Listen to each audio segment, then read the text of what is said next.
अस्सलाम वालेकुम व्यूअर्स, आज हम जो करंट ऑनगोइंग सिनेरियो है वॉर का, जो इसराइल यूएस और ईरान वॉर है, उसका जो ऑनगोइंग सिनेरियो है, आज हम उसको डिस्कस करेंगे डॉक्टर सैयद राग़िब अली के साथ।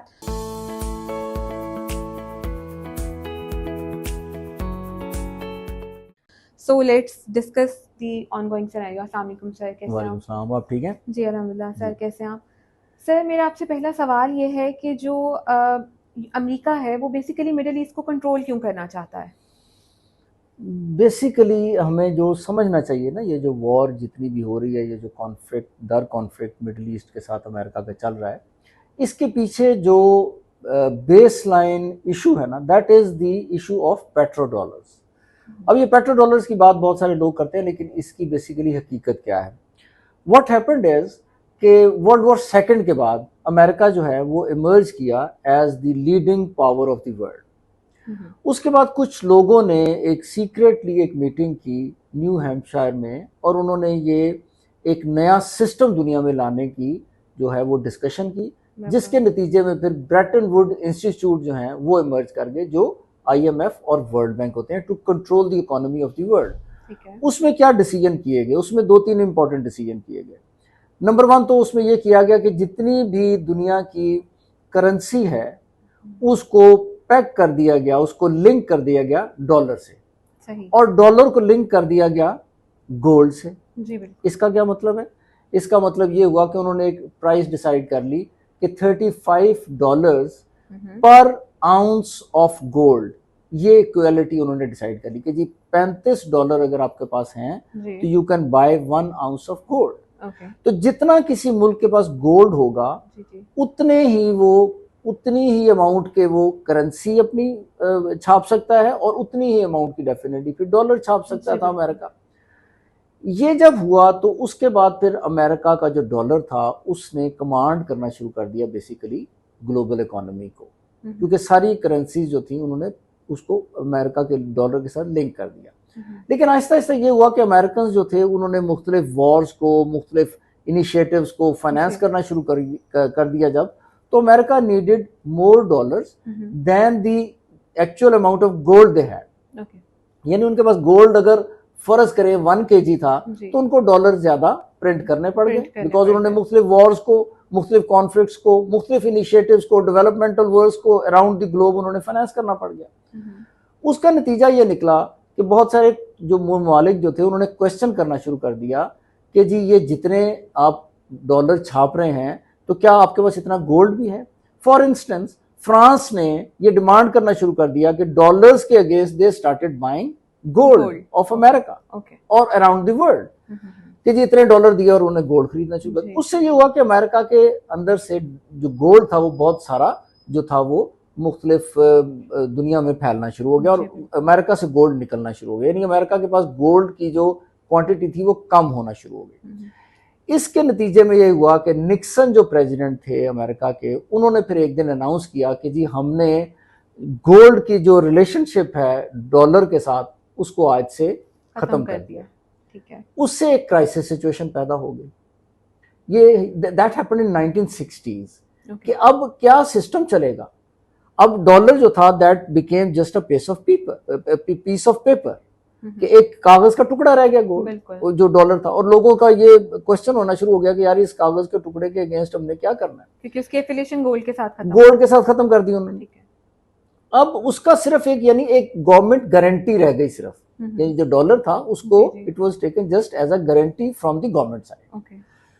इन द मीन टाइम क्या हुआ, दुनिया में बहुत सारा जो था वो इकोनॉमी जो थी उसकी डिपेंडेंस साथ ही साथ पेट्रोल पे होनी शुरू हो गई। 1970s में मिडिल ईस्ट के जो कंट्रीज थे उनको रियलाइज हो गया कि दुनिया में इस वक्त बहुत सारा जो इकोनॉमी है उसकी बेस है पेट्रोल, क्योंकि हर चीज पेट्रोल पे चलती थी, फैक्ट्रीज पेट्रोल पे चलती थी, गाड़ियां पेट्रोल पे चलती थी, फर्टिलाइजर्स के लिए वो पेट्रोल चाहिए होता था।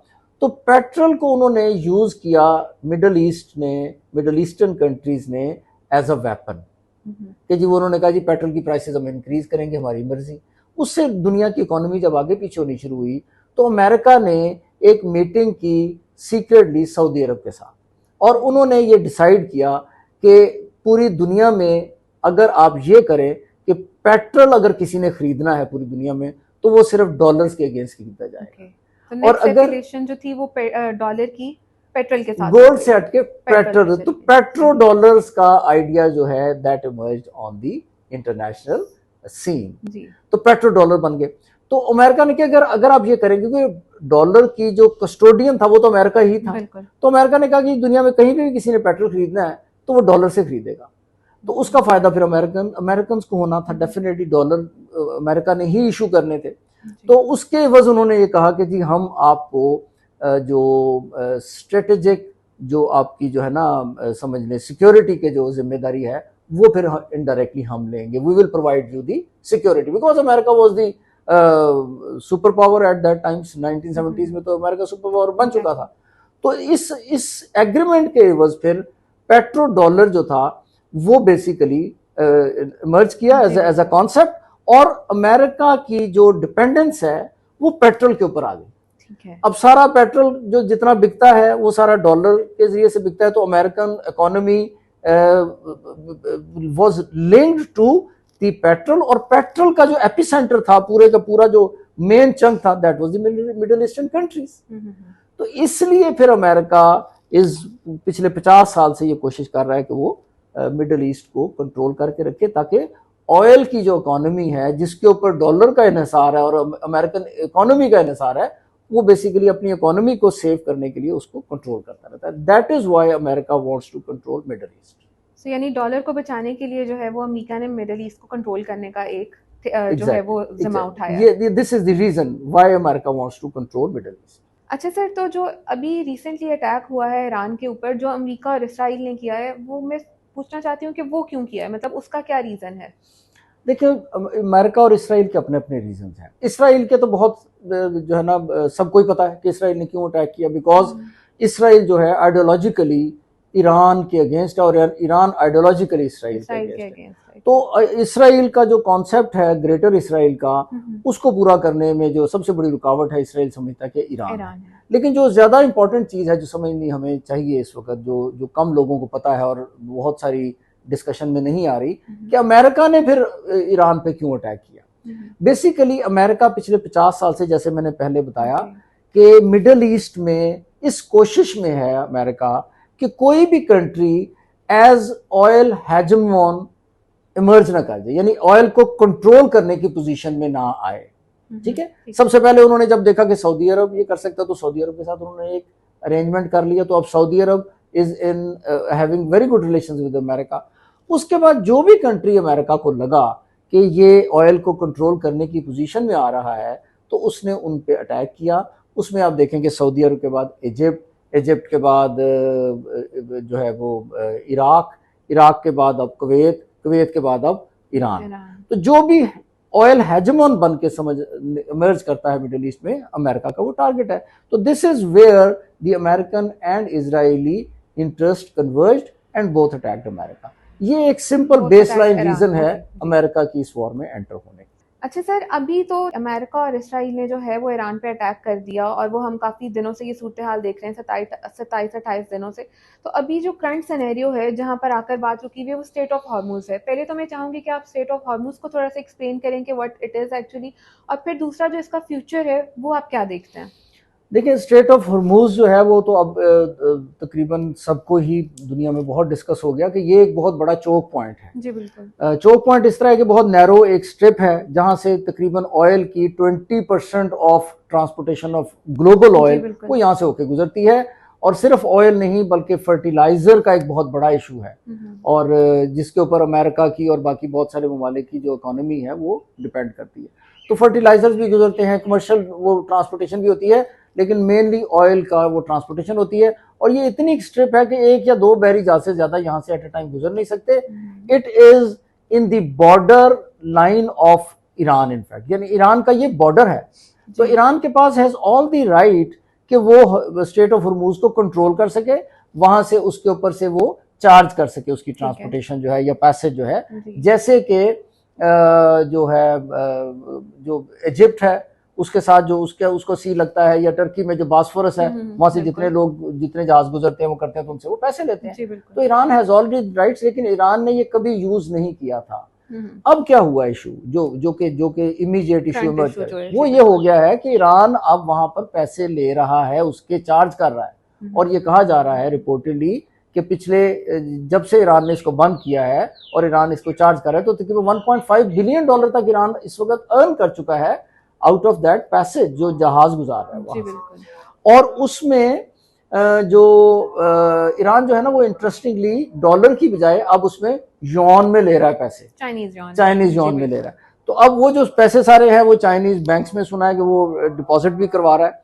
तो अब ये बहुत बड़ा इशू है अमेरिका के लिए। वो जो पेट्रो डॉलर से उसका उसकी उसकी कैरेक्टरिस्टिक और उसकी समझ लें जो शेप चेंज हो रही है ऑयल इकोनॉमी की, ये अमेरिका के लिए शिफ्ट आ रहा है। यस, और अमेरिका के लिए ये बहुत बड़ा इशू है कि डॉलर जो है वो पेट्रोल खरीदने के लिए डॉलर नहीं चाहिए, आपको युआन में भी डॉलर बेच रहा है। तो that is a very critical issue for America in fact. तो इसलिए स्ट्रेट ऑफ हॉर्मूज जो है, ईरान का ये कहना है कि उन्होंने परमानेंटली स्ट्रेट ऑफ हॉर्मूज का जो स्टेचर है या स्टेटस है वो हमेशा के लिए चेंज कर दिया। यानी इसका मतलब ये है कि ईरान ने कहा है कि वॉर बेशक खत्म हो या ना हो, हम अब स्ट्रेट ऑफ हॉर्मूज को पैसेज करने के लिए उसके ऊपर हम लेवी जो है या पैसे लेंगे उसके, और फिर वो उसको जाने देंगे। तो this is going to be a big issue और ये अब परमानेंट स्टेटस है as per the Iranian statement of Hormuz. अच्छा सर, अभी जो स्टेट ऑफ हॉर्मूज है उसके अंदर जो हुतीज हैं वो क्या रोल प्ले कर रहे हैं? असल में हुसीज जो है ना उनका स्ट्रेट ऑफ हॉर्मूज से उनका इतना ताल्लुक नहीं है। एक तो ये समझें कि ईरान ने एक जो काम किया है जब से ये वॉर स्टार्ट हुई है, ईरान ने शुरू में ही ये डिक्लेयर किया था कि अगर हमारे ऊपर हमला किया गया तो हम इस वॉर को ये वॉर सिर्फ ईरान तक महदूद नहीं रहेगी, इसको रीजन में फैला देंगे। जी बिल्कुल। उसका मतलब यही था कि they will use their proxies. तो ईरान के पास दो प्रॉक्सी जो हिजबुल्ला और हुसीज और हमास थी, तीन प्रॉक्सीज थी। Hamas is little bit neutralised because वो बहुत तकरीबन 1-1.5 साल से ऑनस्लॉट ले रही हैं इसराइल का। लेकिन हुसी जो हैं उन्होंने रिसेंटली अब जो है इस वॉर को ज्वाइन कर लिया है। यानी हुसीज जो हैं उन्होंने ईरान को सपोर्ट करते हुए एक और स्टेट है जिसका स्टेट ऑफ हॉर्मूज है, एक चोक पॉइंट है, एक और स्टेट है जो यमन के बॉर्डर के साथ लगती है और ये है बाबुल मंदब। ये बाबुल मंदब जो स्टेट है ये बेसिकली रेड सी को जो स्टेट ऑफ एडन है उसको कनेक्ट करती है। अब ये भी एक स्ट्रिप ऐसी है जहां से तकरीबन 10% of the oil, global oil जो ट्रांसपोर्टेशन है वो 10% वो इस स्टेट से होती है और तकरीबन 12% कमर्शियल जो ट्रांसपोर्टेशन है वो भी इससे गुजरती है। तो ये इन इटसेल्फ एक बहुत इंपॉर्टेंट जो है ना सी के अंदर चोक पॉइंट है।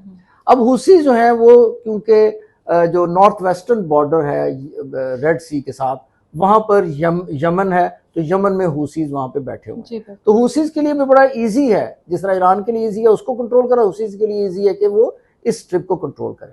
अब अगर आप देखें कि ईरान अगर हुर्मुज को कंट्रोल करता है यानी 20% of the oil economy, 10% oil economy जो है इधर से वो बंद कर देते हैं, तो ये प्रैक्टिकली पूरी दुनिया की ऑयल ट्रांसपोर्टेशन डिसरप्ट हो जाएगी और ऑयल के साथ साथ जो बाकी की जो ट्रांसपोर्टेशन है, कमर्शियल ट्रांसपोर्टेशन, वो भी डिसरप्ट हो जाएगी। प्रैक्टिकली आप ये कह सकते हैं कि ईरान इस वक्त इस पोजीशन में आता हुआ हमें नजर आता है कि वो पूरी दुनिया की इकोनॉमी को बंद कर सकता है, जो कि एक बहुत बड़ा लीवरेज है इस वक्त ईरान के पास।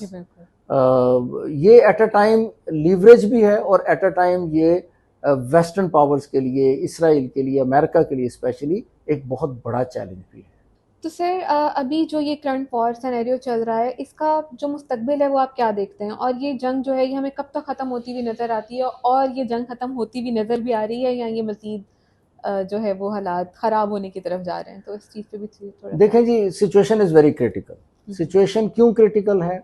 सिचुएशन इसलिए क्रिटिकल है कि मैंने आपको पहले भी हमने डिस्कस किया कि अमेरिका के पास इस वक्त कोई ऑप्शन नहीं है। अब जो ईरान ने इस वक्त सिचुएशन क्रिएट कर ली है तो अमेरिका के पास now the choices are very limited. In fact अगर ईरान उससे उनके साथ कोऑपरेट नहीं करता तो अमेरिका के पास क्या ऑप्शन रह जाती है, इजराइल के पास क्या ऑप्शन रह जाती है, जबकि पूरी दुनिया को इकोनॉमिक चैलेंज ईरान ने इस वक्त दरपेश कर दिया है।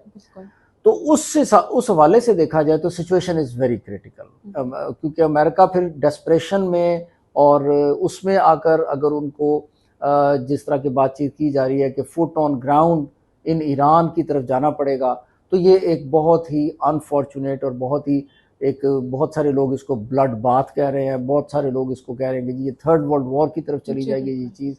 अब अमेरिकन प्रेसिडेंट जो है उन्होंने तकरीबन 1000 जो पैराट्रूपर जो हैं और 5000 मजीद सोल्जर जो हैं वो उन्होंने उसको ऑर्डर कर दिया है कि जी वो मिडल ईस्ट पहुंच जाएं।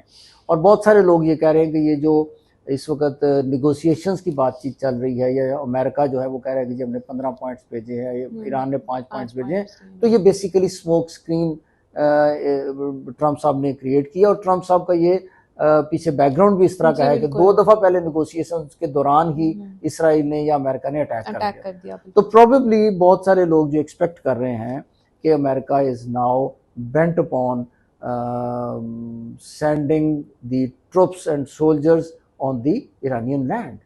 तो ईरानियन लैंड के ऊपर अगर अमेरिका उतरता है तो एक बहुत ही क्रिटिकल सिचुएशन दरपेश होगी। जिस तरह MI6 के एक पुराने एक्स चीफ हैं उन्होंने ये कहा है, बल्कि एक सहाफ़ी हैं उन्होंने एक पीछे आर्टिकल लिखा है जो बड़ा फेमस हो रहा है, जिसमें उन्होंने कहा कि जी अमेरिका को 10 लाख प्लस जो सोल्जर चाहिए होंगे ईरान को कंट्रोल करने के लिए, अगर उन्होंने फुट ऑन ग्राउंड जाना। तो 10 लाख बंदा तो ट्रांसपोर्ट हो ही नहीं सकता। ये तो 5-6 हज़ार 8-10 हज़ार की बात भी बड़ी क्योंकि उसकी ज्योग्राफिकल लैंड भी इस तरह की है ना, उसकी ज्योग्राफिकल लैंड भी, और उसको फिर उतना उस तरफ पहुंचना भी वहां पे किस तरह है, आप जहाजों के जरिए से पहुंचेंगे तो 5-10 हज़ार बंदा भी उतारना जो है किसी जगह पे एक बहुत बड़ा टास्क होता है। तो अगर उस तरफ सिचुएशन जा रही है तो ये बड़ी क्रिटिकल बात है। लेकिन अगर अमेरिका और इसराइल की पोजीशन देखी जाए तो हरमूज को लेकर और बाबुल मंदब को लेकर अगर ये क्लोज कर देते हैं तो उनके पास भी चॉइसेस जो है वो बड़ी लिमिटेड हैं। तो ये जो है वो जो इंडिया के जो प्रोविंस होने हैं उन्होंने एक बात कही थी कि जी ये कॉन्फ्लिक्ट जो है अब रूबिकॉन फेज में एंटर होता हुआ नजर आ रहा है। रूबिकॉन फेज किसी जंग का वो फेज होता है जहां से वापसी मुमकिन अब नहीं होती, यानी वो एक्टर्स जो इन्वॉल्व होते हैं वो चाहे भी तो वापस नहीं कर सकते अपने। और ट्रंप इसी सिचुएशन में है। ट्रंप लगता है कि अब इस सिचुएशन में फंसते जा रहे हैं। लग ऐसा रहा है कि Trump is now trapped into it, यानी वो एक उसको अगर इससे निकलना भी चाहें तो प्रोबेबली उनको नहीं पता लग रहा या नहीं नजर आ रहा कि कैसे निकले। ट्रंप ने अपने आप को बहुत दफा वसिफरसली डिक्लेयर किया हुआ कि they are the largest, they are the biggest, in fact the more powerful nation of the world at the moment. तो इतनी दावों के बाद फिर आप ये भी एक्सेप्ट नहीं कर सकते कि जी आपने कॉम्प्रोमाइज किया है या उसको किसी तरह भी कि जी हमें इसमें शिकस्त होते हुए नजर आ रही है। तो इसको लेकर अगर आप देखें तो फिर सिचुएशन बहुत क्रिटिकल है। और अगर अमेरिका एंटर होता है ईरान में तो गॉड नोज के बाद किस तरफ चली जाए। अब इसमें जो पॉसिबिलिटी जो इस रेजोल्यूशन की तरफ जाने की वो सिर्फ 2 ही पॉसिबिलिटीज एटलीस्ट मुझे नजर आती हैं। एक तो ये है कि जो अमेरिका में इंटरनल जो प्रोटेस्ट स्टार्ट हुए हैं वो शायद अमेरिका में और पूरी दुनिया में अगर इस तरह की वो होता है तो इंटरनेशनल कम्युनिटी प्लस अमेरिकन जो सिटीजन्स हैं वो अगर इस पे ट्रंप साहब पे या अमेरिकन गवर्नमेंट पे प्रेशर इतना डेवलप करें कि वो कुछ कॉम्प्रोमाइज की तरफ आए तो हमें बातचीत रेजोल्यूशन की तरफ जाती नजर आती है।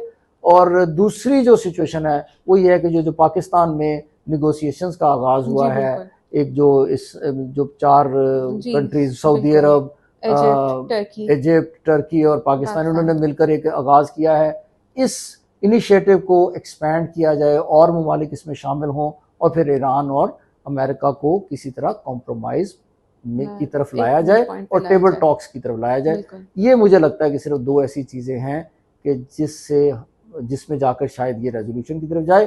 अदरवाइज खुदा ना खास्ता things are turning very critical in very near future. मेरा ख्याल ये हफ्ते 2 हफ्ते की बात है कि ये सिचुएशन बहुत ज्यादा, और इसका इम्पैक्ट ग्लोबली होगा, यानी सिर्फ ईरान पर नहीं, ये बाकी सारे जो रीजन है उसके ऊपर भी इसका डेफिनेटली ग्लोबल इम्पैक्ट तो ऑलरेडी आपको नजर आना शुरू हो गया। पूरी दुनिया की इकोनॉमी जो है वो इस वक्त है। तो ये मेरे ख्याल में this is all about it. Okay, thank you so much. Stay tuned for further analysis on the current scenarios and other global, regional and international scenarios.